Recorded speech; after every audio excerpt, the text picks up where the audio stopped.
Well, it's been 9 months, 275 days since the first leg of the Concacaf Champions League quarterfinal between New York City FC and Tigres. A 1-0 win for Tigres at Red Bull Arena on a stoppage time goal by Eduardo Vargas. The second leg tonight in a little over an hour at Exploria Stadium, the home of Orlando City, who at the last minute have helped their MLS brethren, New York City, by loaning a goalkeeper, Mason Staduhar, who's going to serve as the backup to Luis Barraza tonight for the Boys in Blue. We'll have more on that in a moment. That's a big storyline. Well, hello, everybody. I'm Glenn Crooks, and it's great to see you. I can see you now, and I can see Tom, and I can see Roberto. I'm going to introduce them in just a moment as you're going to be regaled by the radio voices of New York City FC tonight. It's an historic night for New York City, perhaps very late night here on the East Coast. So hopefully you're here with us. Be able to stay up for the game on FS1 tonight, and then it's post-game live. So that's going to be at 1 a.m., well past my bedtime, but I'm all prepared. I hope everyone is. But first, in addition to the preview today, we're also going to look at the Olympia Montreal match, which has 20 minutes left, also part of the CCL. Montreal up 1-0, but they're still down on aggregate.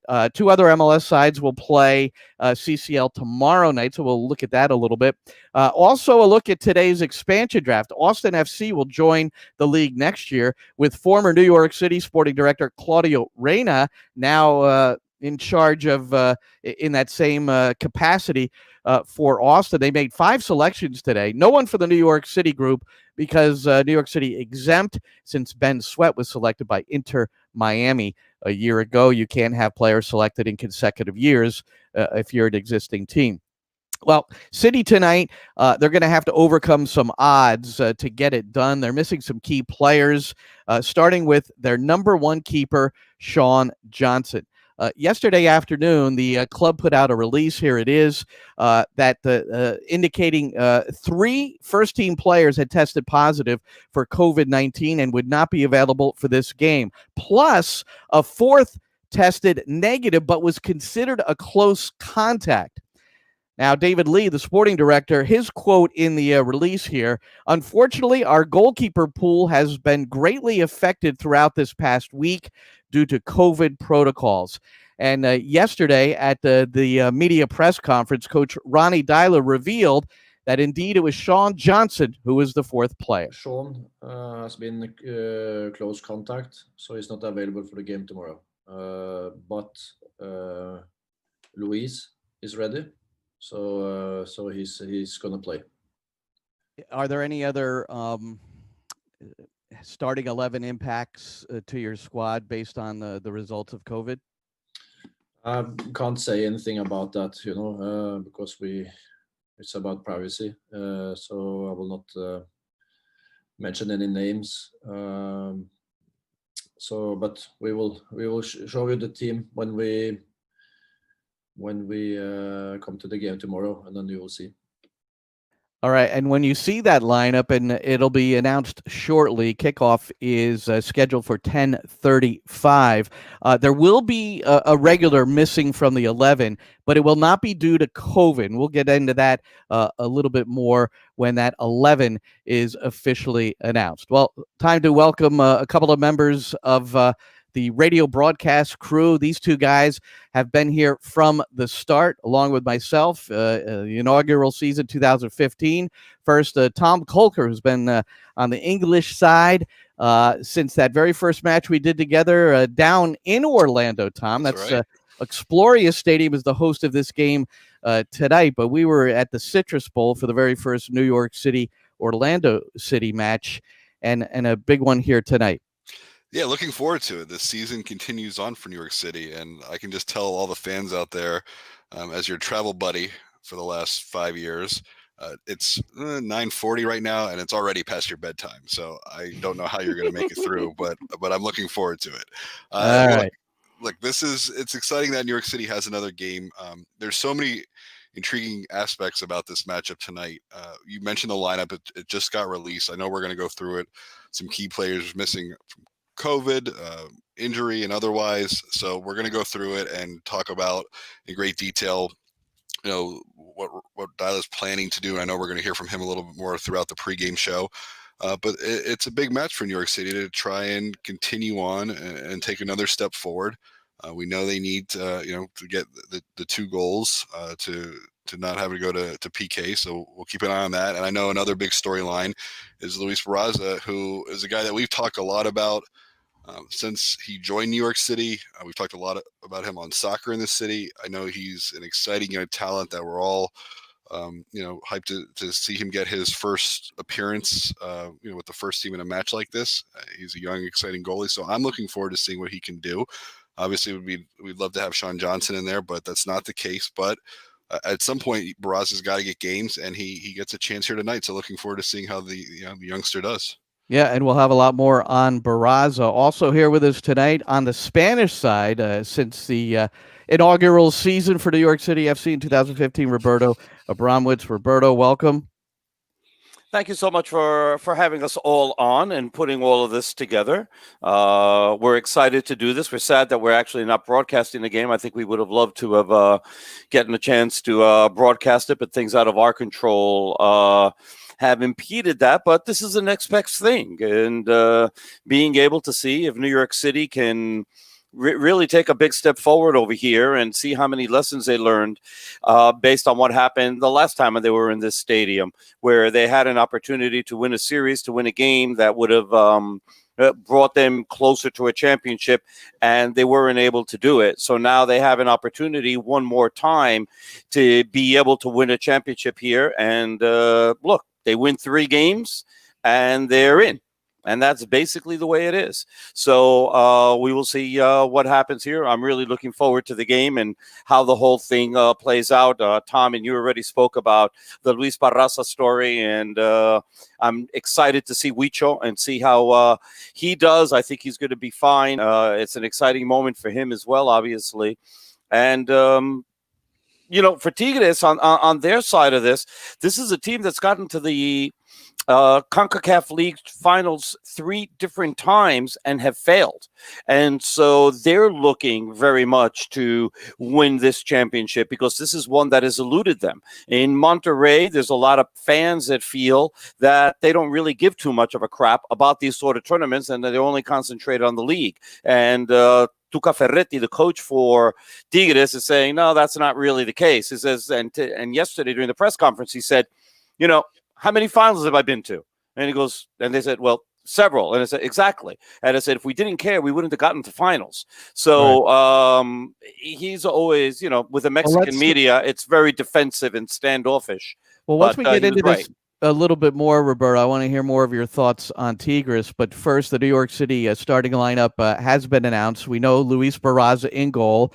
The back 4, very familiar. Anton Tinnerholm, Alexander Collins, Maxime Chenot, and Ronald Matarrita. The midfield's going to be interesting. Nico Acevedo is getting the start. That's not a surprise, knowing that Alex Ring is out after surgery. But Maxi Morales is going to play the twin 6.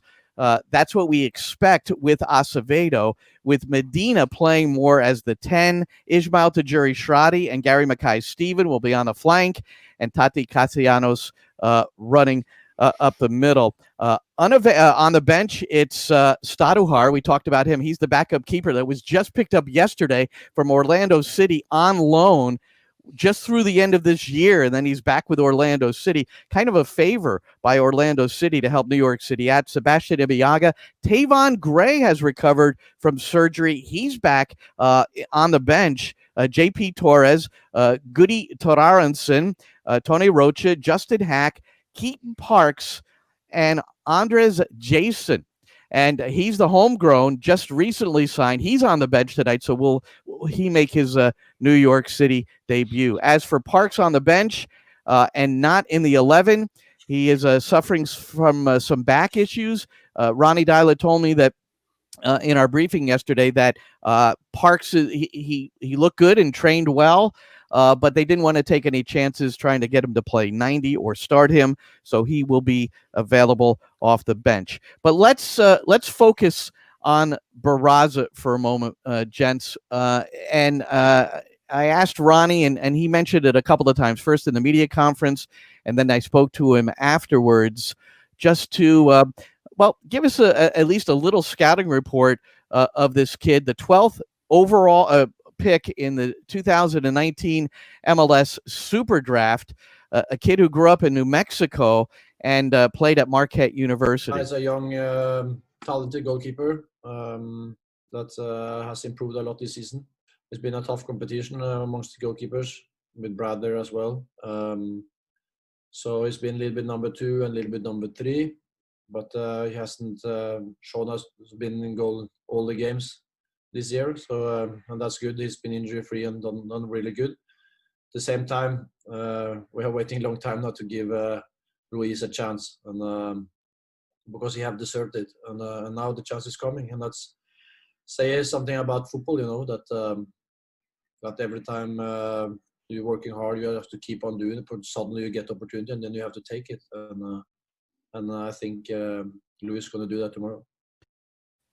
All right, that's Ronny Deila and Luis Barraza, and Rob Vertughian, the goalkeeper coach. He's been there from the outset for New York City, on his 4th head coach, but the keepers love him. I remember him telling me after the draft, he said he's as comfortable with his feet as any kid I've seen coming out of college, and he compared him to Dane St. Clair, who came out of the University of Maryland, where Rob spent some time, not with St. Clair, but earlier. So he was very familiar with him, and he really compared him to St. Clair favorably. St. Clair most recently playing for Minnesota in the MLS Cup playoffs, and now Barraza getting his first professional start. We saw him in training last year, and this is going to be interesting tonight. And the one thing he said, I put out a podcast today after I had interviewed him after the draft, Roberto. And he said, one of my strongest qualities is my feet. And I'll tell you what, they play it back to him tonight. He might be under some pressure. Yeah, he will be. I mean, one of the things that Tigres does have is team speed. So, and it's going to be quicker for all of New York City, not just for Barraza, but for everybody. And so, like, for instance, Nicolas Acevedo is going to be in the midfield. And one of the criticisms that Ronny has had with Nicolas and probably the reason that he hasn't gotten more minutes, is because he seems to think that things come slowly to him, that he's not reacting quickly enough, that he's not doing things quickly enough. Well, tonight he better be, because there's a different pace of the game from Liga MX to MLS, and New York City is going to feel that very, very early, and they're going to have to adjust to that.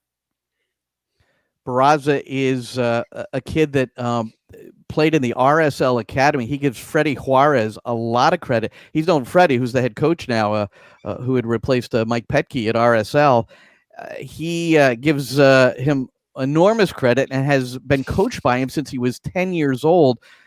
Prior to his move to Marquette. The other interesting side of the Barraza story is that when he was a freshman at Marquette, one of the assistant coaches at Marquette, and I got to look for it was Khaled El Ahmad, who is one of the chief scouts for New York City FC, or was involved with the City Football Group. And El Ahmad was really the first guy who saw him. That's what was involved in New York City FC as a scout at the time that he was drafted. And El Ahmed, who played at University of Wisconsin-Milwaukee, then went to become an assistant at Marquette. And now, as far as I know, he's still involved with the City Football Group as a scout. Well, I want to take a minute. Well, I saw him for a moment. Is he still there? So we are going to add a 4th member to our pregame live. And this is NYCFC pregame live on Twitter, on YouTube, and on Facebook. And the guy who sits next to Roberto Abramowitz, and we do feel for him, Ariel Hudes, who has also been working for MLS on the Spanish side tonight as he covered the Montreal Olympia game. With 4 minutes to play, it's still 1-0 Montreal, but on aggregate, they're trailing. Ariel, welcome. How are you tonight? Hello, guys. How are you? I'm fine. Taking a look at this kind of entertaining game between Olympia and Montreal. The second half has been very, very fun to watch. Not so much the first half, but Montreal is working their asses off in the second half in order to try to get the qualification to semis. So is the situation is if they get the second goal, they go, right? Is it just if they win 2-0, they go? Yeah. And the importance of this game is that New York City, if they are fortunate enough to advance, and City needs at least one goal to at least force additional time in this match tonight, then they will play the winner of this one, Olympia Honduras, Montreal under Thierry Henry. And well, I want to put in, we are welcoming comments. So if you are watching this and you want to comment or question, and we do have one from Alexander Schaefer. As we look at the lineup, thoughts on the lineup, and I don't think we've delved into the lineup other than Barraza too severely here. No Parks, and I think we explained that he's got some back issues. It's not major, but Keaton Parks is on the bench tonight. But that's why he's not starting. I think it should be noted that the players who are unavailable for selection, Joe Scally and Evan Newton. And I'm sure someone must be out there saying, who is Evan Newton? Well, he was the goalkeeper acquired last week after Brad Stuver opted for free agency and is no longer with the club. So New York City had some protection with a third keeper.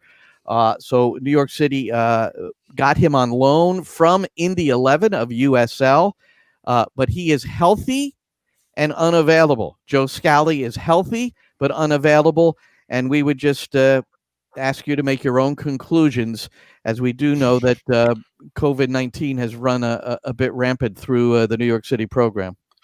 Well, Glad, just talking about the lineup a little bit. I mean, we touched on the back line, which is pretty standard for New York City, and Roberto alluded to it in his last comments, but the key really is the two in front of the back four. That's what's going to be so different about tonight's lineup, with Maxi and Acevedo playing the twin six role. I mean, look, traditionally New York City's at its strongest, right, when it's been some kind of combination of Ring and Sands, or Parks and Sands, or the combination of those three in front of the back line in some form or another.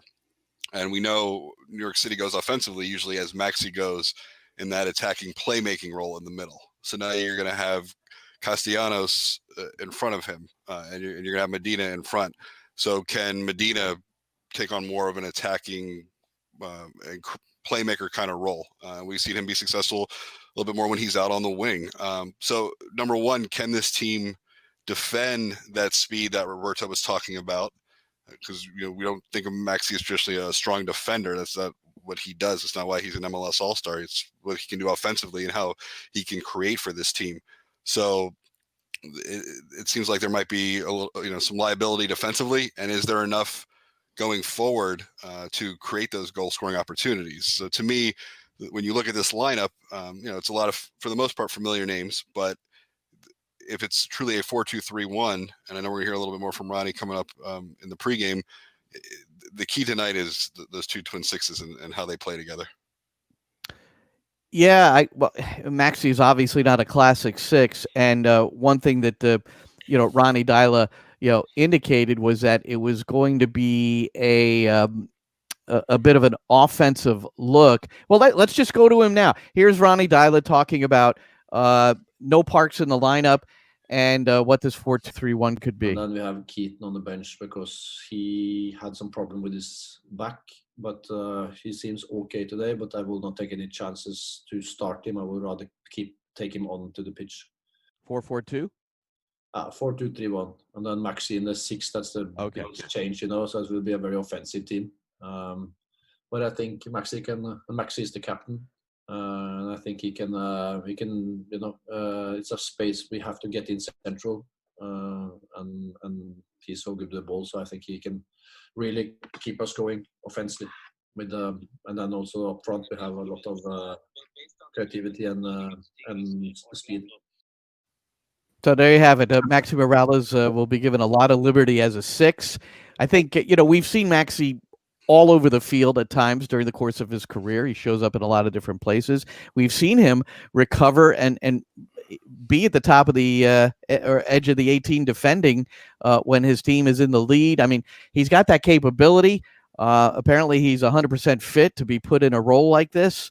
But you heard it. It's going to be a very more of an attack-oriented look, which puts a lot of pressure on Luis Barraza making his first career start, and a back four that's only going to have Acevedo in front of him. And then you've got, he's 20 years old, and now the Uruguayan, he's got a lot of pressure on him too. What do you think, Ariel? Ariel, are you there? Yeah. Okay. Yeah, I think that part of the game plan is looks a little bit shaky to me. And that's it. So Ariel makes his statement and then leaves. Well, leaves. He's very, he's very precise and to the point. We have this a lot on radio. Yeah, absolutely.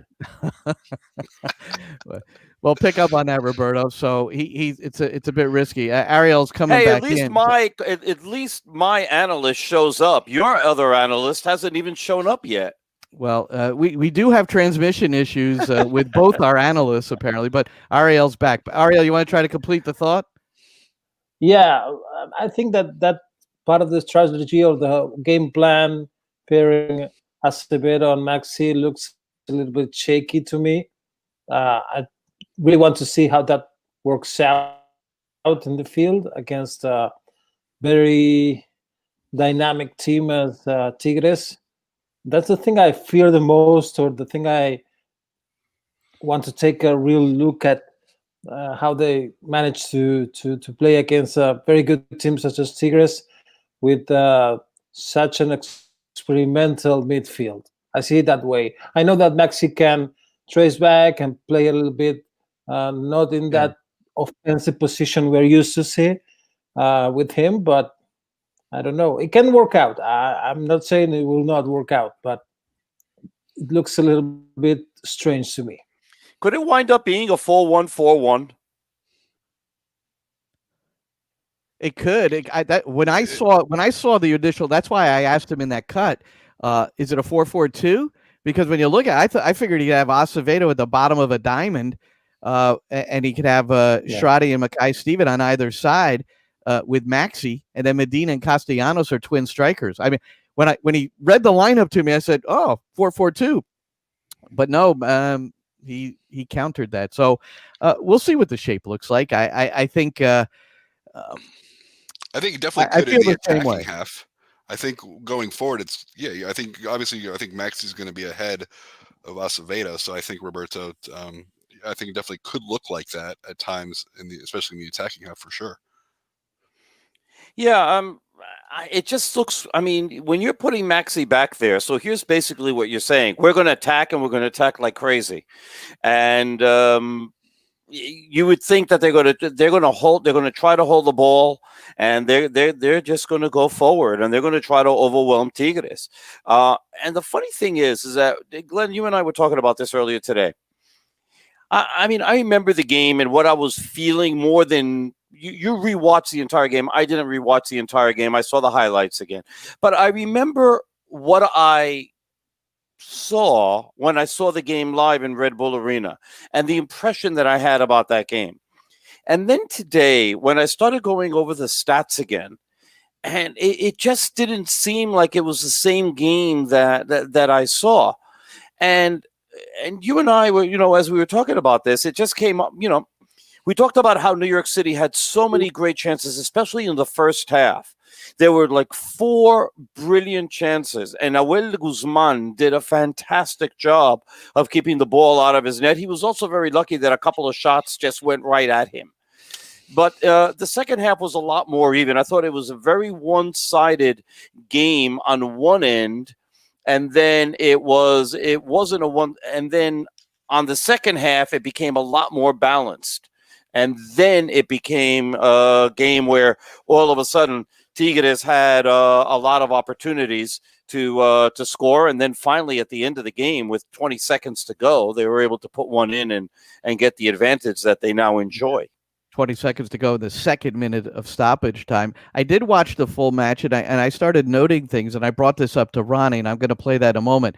Tajuri Shradi in the 12th minute He was saved point blank by Nahuel Guzman, the Argentinian keeper for Tigres.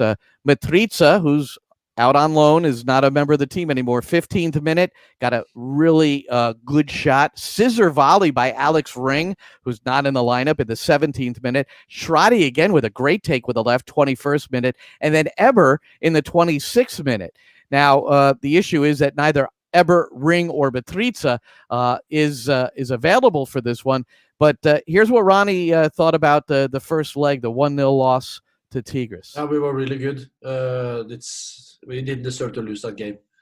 So we were very disappointed afterwards. But the performance was good, and it just shows us that we are capable to beat them when we are at our best. So we're going to use a lot of those pictures that we did in the game, and also I think we have improved during the season as well. So, but having said that, of course, we're going to meet a great team. They are top quality players, and it's a big tournament for them, as it is for us. So it's going to be important for us to make the game even, and then we have to take our chances when opportunities come. That's against big teams. You have to take your chances, and you have to play.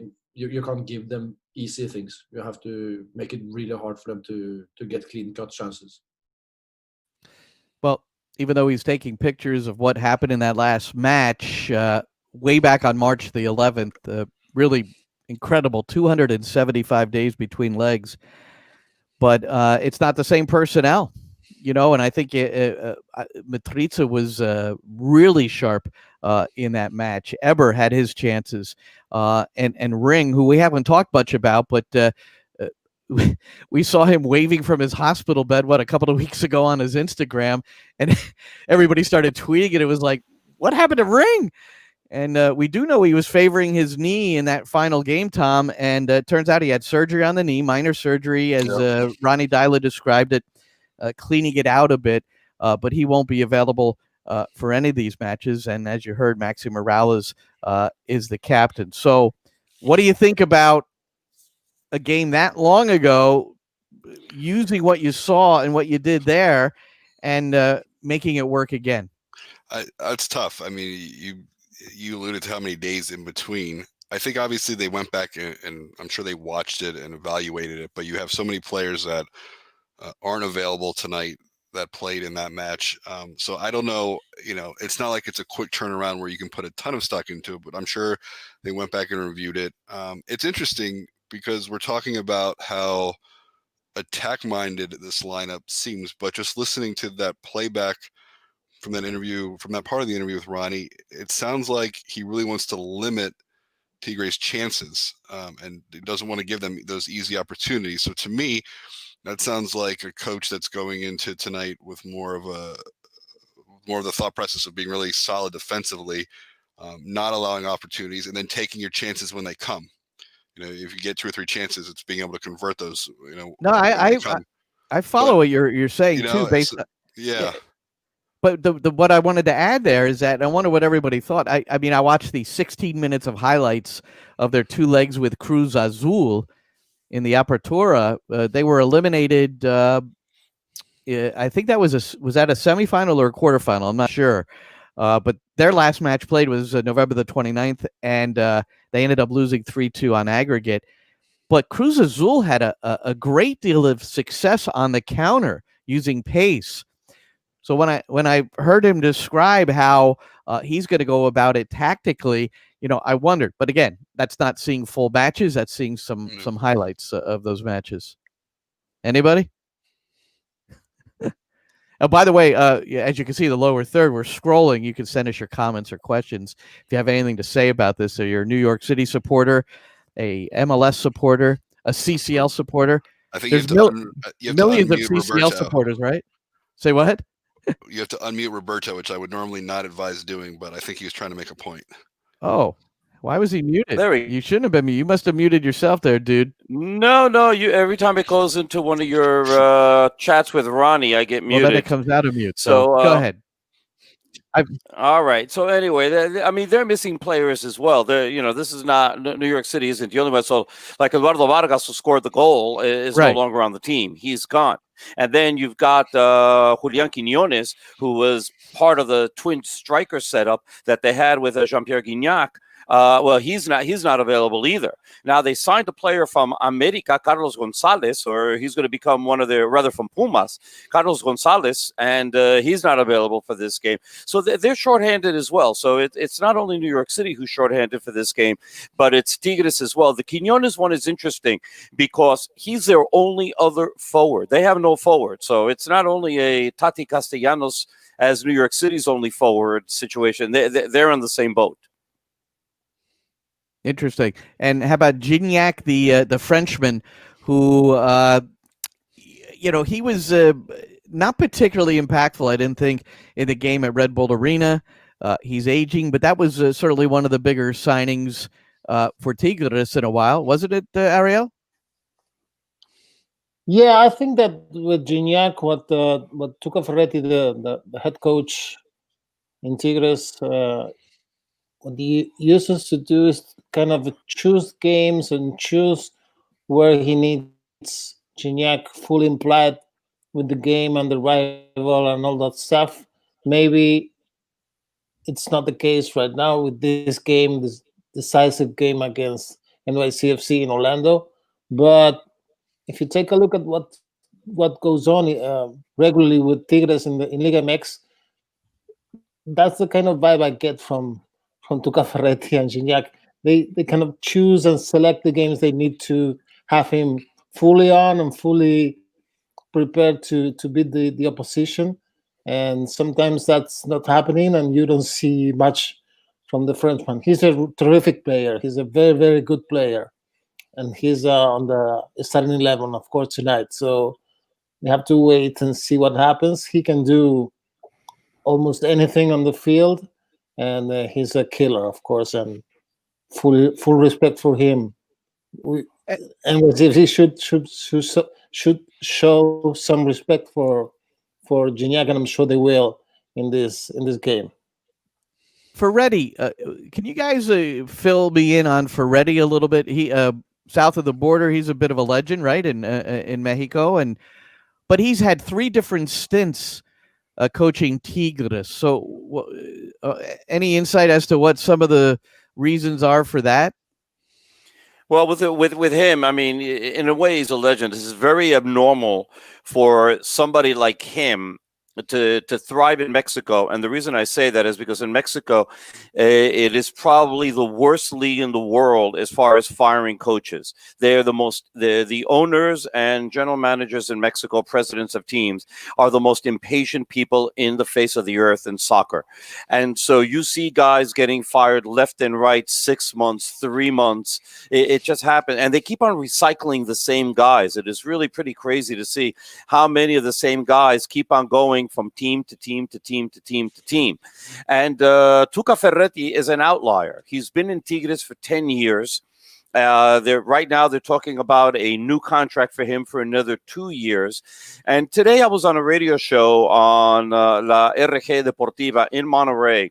And before I came on, I was listening to what they were talking about. And it was about Tuca Ferretti and the fans being tired of him and the fans wanting something different because he doesn't get them the results that they want. Well, everybody wants to win.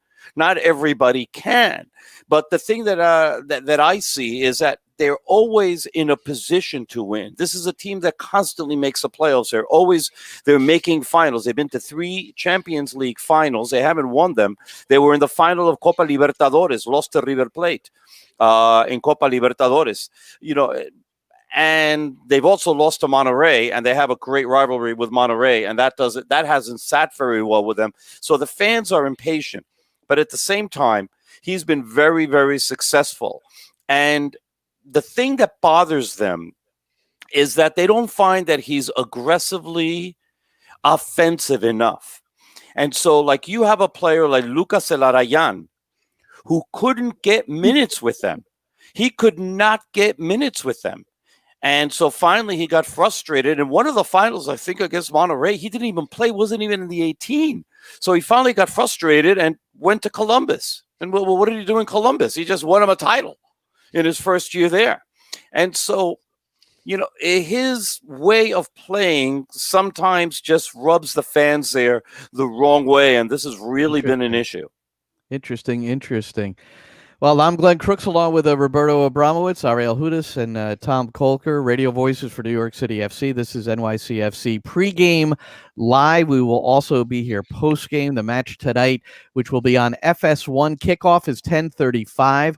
John Strong and Stu Holden on the call with the Tigres, the home team, against New York City FC. That's significant only really from aggregate, because the home game for Tigres is being played at Exploria Stadium in Orlando, where Montreal just defeated Olympia in the second leg 1-0, but it wasn't quite enough. Amar Sejdic scoring for Montreal in the 57th minute. But Olympia will advance to the semifinals, and they will play the winner of this game tonight, or the aggregate of the two legs between Tigres and New York City FC. One of the things that's, guys, we've all lived through this in our own personal lives, in our work lives, trying to deal with the pandemic and the different issues there. We've all got different things going on in our lives that makes it difficult. We've all had people in our lives who have been impacted by it or have contracted COVID. And I think sometimes we, as athletes go, we sometimes forget that they're human beings, and the coaches as well. So I want to just play this one cut from Ronny Deila, because I really put it to him in that manner. I mean, they had this terrible, demoralizing loss to Orlando City in penalties to end their MLS season in the playoffs. And now to get motivated for this, and I know, Roberto, you asked him the same sort of question, but I took it from the framework. I mean, he hasn't seen his twin daughters in Norway for almost a year. So here's what he said. You have some players on your team that haven't seen their family in many months, including yourself. Yeah, it's been, as I said, in many ways a challenge, but I've enjoyed it. I think it's this thing where you want to see your family. You want things to be different, but at the same time you have to adapt the situation and try to enjoy. It's a lot of positive things. As I said, we live in an unbelievable city. We are playing in an unbelievable big top club, and we get the opportunity every day to go out and play football. And that's, for me, things we have to enjoy. And we have done that, and the group and the environment has been great. And now it's the last effort.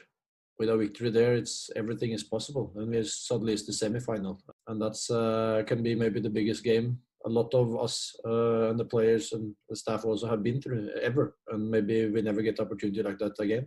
You never know. Yeah, well, I guess a good thing is that these games happen quickly. If you advance tonight, the semifinals are soon. Before Christmas, everything's done. So. And I know Anton Tinnerholm, who was certainly a candidate to be captain, and Ronny Deila addressed that yesterday. Maxi Morales will captain the squad with Alex Ring out. But, he poured his heart out a little bit after that Orlando City match, indicating that, he hadn't seen his family in Sweden for, his wife and his young daughter. They live in Manhattan, but the rest of his family. So the players are struggling. Without a doubt. Same thing goes for the South American guys. Acevedo has come to New York City in March. He's never gone back. He married just a few days ago without his family here, of course, his wife. But it was a very strange thing to watch and to feel for the guy, because he's getting married, I don't know, 10 hours away from Montevideo, and Maxi Morales hasn't been able to go to Santa Fe and see his family there. The same goes for Taty Castellanos, maybe, I'm sure. But the same situation repeats itself with almost every guy in the roster. So it's a very, very tough season for them, of course. You know, I asked Taty about the team mentally, right? And so this all comes into play. Not only the fact that they haven't seen their families, it's been a very, very long season, but also they're coming back to the place where they wound up losing in MLS Cup. And what a devastating way to lose. So I asked him about how the team is doing mentally after the playoff loss in Orlando. And he said, yes, it was a hard, bad loss for us, but we have a chance to avenge that now. And with this Tigres game, and it said, what we have to do is the work. And we fought, and, you know, penalties are luck. And so it wasn't our day. As far as Tigres is concerned, he says, you know, a lot of time has passed. Our heads are on right now. We're very, very positive, and we'll do things well tomorrow, meaning today. So the team seems to now have embraced this challenge, and we're going to find out during the next 90 minutes how exactly they've embraced this and how they do. The starting lineups are out, and Roberto, if you go on the Match Center for MLSsoccer.com, you'll see the Tigres lineup. I'm going to review the New York City lineup once again. Luis Barraza is in goal, Anton Tinnerholm, Maxime Chenot, Alex Collins, and Ronald Matarrita will be in the back. Nico Acevedo will start in the midfield along with Maxi Morales, and then Jesus Medina, Tajuri Shradi, and Gary Mackay-Steven will play in behind Taty Castellanos. We assume Shradi and Mackay-Steven will provide the width. No Alex Ring, no Sean Johnson. Sean Johnson was the fourth player noted in the press release yesterday as someone in close contact with three players who have not been identified as COVID positive. And Keaton Parks is not in the 11, but he is on the bench. He's the only regular starter that is healthy, that is not in the 11. He's on the bench. His health is in question. He's got a bad back, but he trained well, and Ronny Deila is just playing it safe a little bit. Alexander Schaefer has written this back, and he wants to know what attacker has the ability to take over the game and score the goals we need in big games. Well, I think Morales and Castellanos have scored in big games at times. Yeah, and I think Shradi has that ability to do that. I mean, when I think of one guy that can kind of create when you need a goal, or has that magical ability to strike quickly and do it in limited touches, it's him. So I would look out for him tonight, as a guy that can provide that for them. You know, Glenn, you're reading the lineup, and then I know you alluded to the bench the first time around. Let's hope this team doesn't need a goal late. And because you look at that bench, I mean, I think all of us think of Parks as a creative player who can probably do more offensively than maybe one might think at first. He's great with his feet. He's got the size. He certainly provides an option in the box on set pieces. But you look at the bench, there's not a lot of offense there should they need someone to come off late to try and provide some more attack. So let's hope between the guys in the starting 11 that there's enough firepower in there to get it done tonight, and they don't need that. And for Park's sake, if he comes in, maybe it's more of a to secure the back line, or the group in front of the back line. Well, that's where Andres Jason, the homegrown guy, we may get a chance to see him. He's more of an attacking midfielder, but he is a guy that can do things on the attacking side. He'd be the one. I mean, if you're if it's not going well and you want some a little juice in there, we might see the kid make his debut. We've got about 10 minutes to go in NYCFC pregame live. Montreal has defeated Olympia 1-0, but they lose it on aggregate. So it's Olympia that advances to the semifinals. You've got New York City playing against Tigres tonight. Two other MLS teams have CCL matches in the quarterfinals. It'll be tomorrow, where first it'll be Atlanta against Club America. That'll be an 8 p.m. kickoff. And then LAFC meets Cruz Azul, who eliminated Tigres on November the 29th in the playoffs in Mexico. Yeah, So, well, let me talk about a Cruz Azul just a little bit, okay? yeah. And that the Cruz Azul is, you talk about teams that might be mentally devastated. Cruz Azul is it. So they're playing a one-off game, Cruz Azul, and they never got to their original match. So this is going to be the only one that's a one-off game. So it's 0-0. Whoever wins advances. Cruz Azul against Pumas won their first leg 4-0. Okay, they won 4-0, and they wound up losing the second game 4-0, and then they wound up being eliminated. In Mexico, the team that is higher seeded advances with a global tie.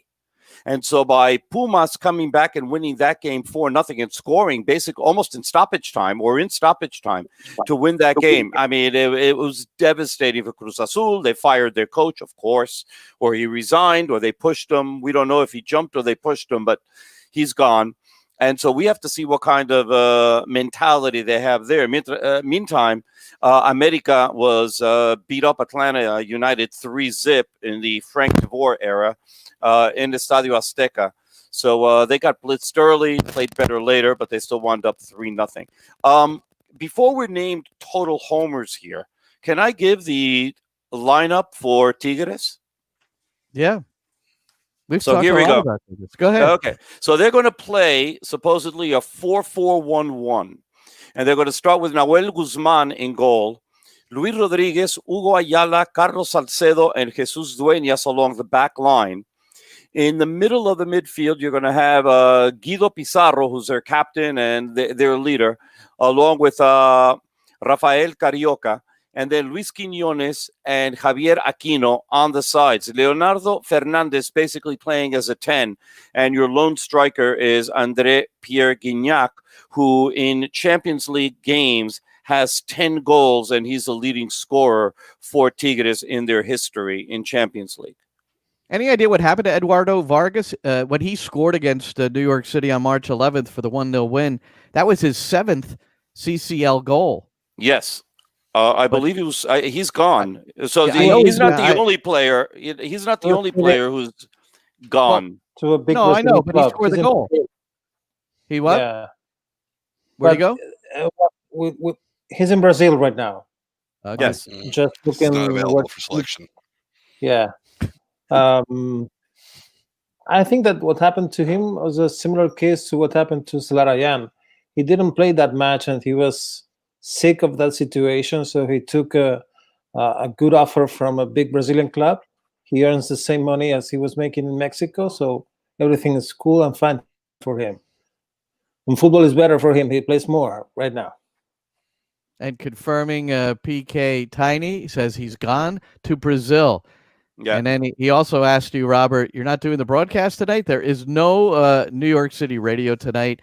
And what we are providing is a pregame and a postgame, and we're providing the ability for supporters to comment or ask questions of the radio voices of New York City FC. Hey, guys, there was and I promised to get to this too before we departed here on the pregame, but today was the expansion draft for Austin FC. Claudio Reyna, the former sporting director for New York City FC, now guiding the forces along with Josh Wolf, the manager for Austin. And just quickly, the 5 choices that they made. Danny Houston, 29-year-old, drafted from the San Jose Earthquakes. Jared Stroud, Jersey boy, Chester, played at PDA, the club where I coach. 24-year-old midfielder, drafted from the New York Red Bulls. Brady Scott, 21-year-old goalkeeper from Nashville. Joe Corona, drafted from the LA Galaxy. He's a 30-year-old midfielder. We're very familiar with Joe. And then Kamal Miller, he's a Canadian, 23. He's made some. He's got some caps with the full team, and he was selected by Austin, but then traded to Montreal for $225,000 of GAM and a number 11 selection in the next Super Draft. So Kamal Miller will play in his home country for the Montreal Impact. I guess he wasn't eligible for tonight, but maybe they could have used him. I don't know. But it didn't work. Can I complain about the fact that the Impact isn't going to be called the Impact anymore very soon? And the Montreal FC. Well, Impact is kind of a ridiculous name to call a team. No, it's not. It's fine. Just want to get It's you going, Roberto. fine. Leave it anybody- alone. Also, Another FC. That's all we need. All right, we have Lach Oriazu 16. How do you feel for tonight's game? How do you feel? Go ahead, Ariel. How do you feel? To be honest with you, I think that Cruz Azul will go to the semis. They are a better team right now. They are, I believe, a more composed situation of the roster. But we'll see. This is You mean Tigres, right? You said Cruz Azul. You mean Oh, Tigres? sorry. Yeah, Tigres. Sorry. Yeah. Okay. I embedded that in his head. Yeah. No, I think it's this late kickoff here Eastern time. It's a 10:35 kick. We're about 3 minutes away from departing. Roberto, how do you feel? I think it's a hard hill to climb. I really do. I hope that for the team's sake that they're able to, they only need a goal to go into penalty kicks, 2 goals, and they win. So if they can wind up doing that, I think it's a historic moment for New York City FC. And I'd like to see that happen. I think it's going to be difficult for it to happen, but hey, stranger things have happened. So let's hope for the best for Los Celestes. Tom, how do you feel? Feeling good. Snowmageddon's coming. I just flipped on FS1. The Generals beat the Aviators. Looks like the Generals won some kind of Canadian football trophy. I think that's all good for New York City. You're going to get a W. And they're moving on. Well, I think they've got a difficult setup tonight.